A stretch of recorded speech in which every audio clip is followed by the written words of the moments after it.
Hello， 大家好，我是黄牛，欢迎收看本期小白测评。今天我们又在第一时间为大家带来 Redmi 刚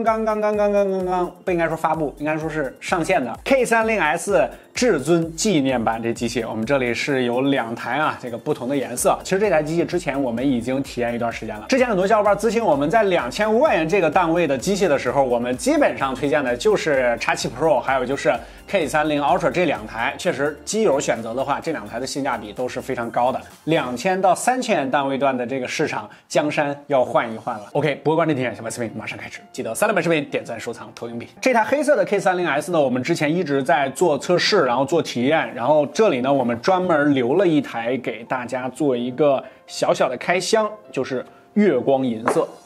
这个机器呢，相信关注小米的小伙伴应该都知道啊，它其实就是海外的那个10T 那个机型。这银色感觉还不错啊。配件方面是清水套，然后数据线和充电器并没有什么特别的。这个充电器呢是33瓦，这个月光银色的质感明显比这个黑色的要好一些，因为它后背采用了 AG 的工艺，这个玻璃上面的这个磨砂质感非常细。我感觉现在在 AG 这块各家都把这个后背的这个颗粒度磨得非常的细，就是你又不沾指纹，然后但是这种光泽感保持的又很好。这台机其实有一点那种银灰色的感觉，有光打上去的时候还会有一些渐变，还是比较漂亮的啊。在 ID 设计上呢，虽然说也是 K30的一个 S， 你听着好像是一个小升级版本啊，但是它的 ID 风格上是完全不一样的。你看这2台完全就是俩机器，这个摄像模组方面做了一个非常大的改变，由圆形换成了这种矩阵式的。在正面的屏占比方面呢，还是 K30 Ultra 这一代呢要更加的好一些，尤其是下巴这块明显啊要更加的窄一些。这是因为屏幕方面这次做了一个比较大的改变，它之前是 OLED 屏幕，现在换成了一个144赫兹的6.67寸 LCD 屏幕，而且它这个底部的边缘还有就是挖孔的部分呢，也有一点点偏暗的问题。这个是 LCD 挖孔屏的一个通病啊，大家都这样。你买 LCD 的手机就要做好这个准备。然后这个屏幕方面呢，LCD 的嘛，亮度上呢，这个最高是650尼特，确实跟 OLED 的要差一些。但是在全面开始之前啊，我还是想说一下它的价格，因为这个机器真的很难忽略价格。它的双11优惠完了价格啊，应该是可以到2299。如果你关注 K30 Ultra 呢，应该知道它最便宜呢应该是到了2199的这个价格，就比这 K30 Ultra 贵了100块钱啊。屏幕这块呢，你可以不管它叫升级啊，但是在性能方面，这次是骁龙865 LPDDR5 加上 UFS 3.1，这个是和这个小米大哥是一样的这个配置，因为它是天玑1000 Plus 嘛，差别还是比较大的。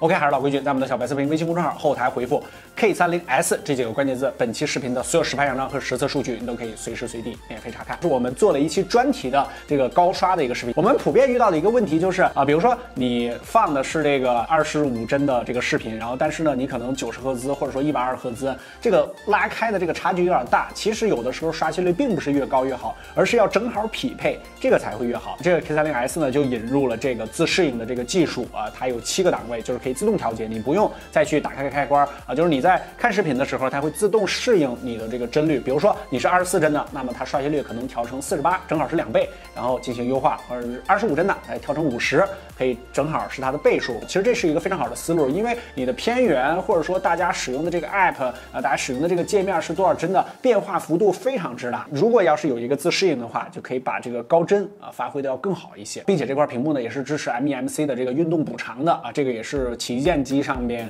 这个有的一个技术。还有就是最低呢可以1尼特进行显示，这个护眼这是 LCD 的屏幕吧。这台机前期参数啊，其实在网上已经飞了很长时间了。这个我们一开始并不准备给它再做一个视频，就想更新一下数据库。但是我们体验了一段时间之后，感觉这个机器在 ID 还有就是质感方面，还是想要再跟大家讲一下以防你在网上购买不知道啊。因为这次它和 K30 Ultra 或者说跟之前的那个 Pro 差别还是非常大的。首先就是它变成了一个个挖孔屏。之前呢，它是一个升降的一个设置，这个挖孔屏呢确实不大，在正面呢不是太影响你的这个观感。然后下巴呢是稍微宽一点的，这个刚才咱们讲到了。还有就是它换用了一个侧边的指纹识别，因为它是 LCD 的嘛，侧边的这个中框明显就要比 Ultra 呢要宽一些，但是这个指纹识别速度还是没有问题的，这个已经非常成熟了嘛。然后就是它的屏幕的塑料支架，这个 LCD 的屏幕呢，它边框还有就是屏幕之间这个塑料中框是比较高的，所以说你在划过边缘的时候，这个荡手感也不是荡手感，就是层次感有点多。Ultra 这边呢并没有采用微缝听筒的设计，它是带这个金属网的，但是在 K30S 这边呢，这点就比较 S 了啊，它是一个听筒设计，而且它保留了这个双扬声器。还有就是马达方面，它也有改变，它变成了这个 X 轴的震动马达。在这几天我们的体验之中呢，我们也统一了一下意见啊，在整机的质感方面，确实和Ultra 要稍微的差一些意思主要呢就是因为这个机器变得更加厚重了一些，因为它是5000毫安时的一个大电池，是主打续航的一个机器，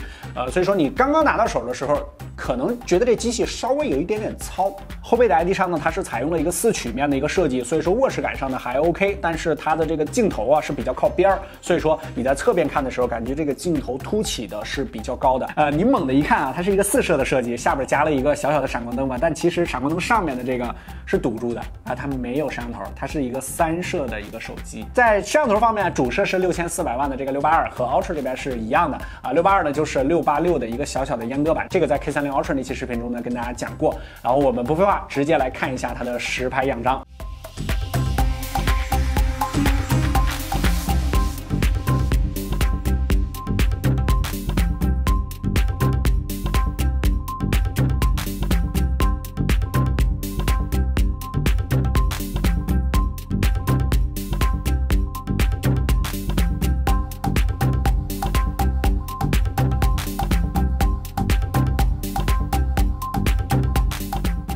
老规矩，如果想查看这些图片的原片呢，大家可以去小白测评微信公众号后台回复 K30S 就可以了，你可以直接进行下载查看。在相机的体验上呢，跟 K30 Ultra 呢是没什么太大差别的，还少了一个镜头，因为 K30 Ultra 当时就是有一个凑数镜头嘛。参数方面我们就直接给打出来，不给大家念了。另外还有一些小细节，这是216克的一个手机啊，5000毫安时的电池，这个重量其实还算是 OK。顶部和底部呢都做了那种削平的处理，因为它机身相对来说要厚一点，也就意味着这机器是可以立住的。然后顶部呢也是有这个红外。其实这个机器主打的呢还是在续航方面的表现，还有就是性价比了啊。这个机器有点双11特供机的感觉，因为它有一个双11的专门的优惠的一个价格，好像是2300块钱啊。如果要是这样对比的话呢，在同价位之中，它几乎就没啥对手了已经，因为它是865的处理器，守门员了吧？大家已经把这个价格给拉下来了，还是要交给小米系来干是吧？但是呢，要提醒大家注意的就是这个机器呢，在质感方面做了一些牺牲，因为是不可避免的。比如说就是屏幕方面，即便它这个色准调的是非常准啊 ，GNCD 还有就是 Delta E 都小于1了，但是它跟 OLED 的这个 K30 Ultra 比还是有一些差距的。但是换来了一个不错的价格，还有就是内部的处理器配置方面也做了比较大的这个升级这个就看你怎么选择了。我觉得这台机器卖到这个价格，大家可以把性价比这3个字打在公屏上。最后的最后，我个人的购买建议上啊，我觉得这个机器它还是比较适合机油党一些的，因为它配置还有就是硬件方面呢堆的是比较足，这个质感方面呢做了一些牺牲，相对来说机油可能没有那么太在意。如果你要是比较强调整机的质感 ，Ultra 这边也还 OK， 因为它的性价比也还是比较高的。OK， 更多内容和精彩呢，大家可以关注我的 B 站、新浪微博和微信公众号，都搜索小白测评就可以了。后面我们也会第一时间更新 K30S 所有的实测数据到我们的小白测评微信公众号，更多内容和精彩都关注公众号即可。不过认体验小白测评，我们下期视频再见。哎呀，我觉得它这个命名好混乱啊，是吧？这个 K30S 至尊纪念版 ，K30 Ultra 至尊纪念版，然后小米那个是 Ultra 至尊纪念版，太乱了。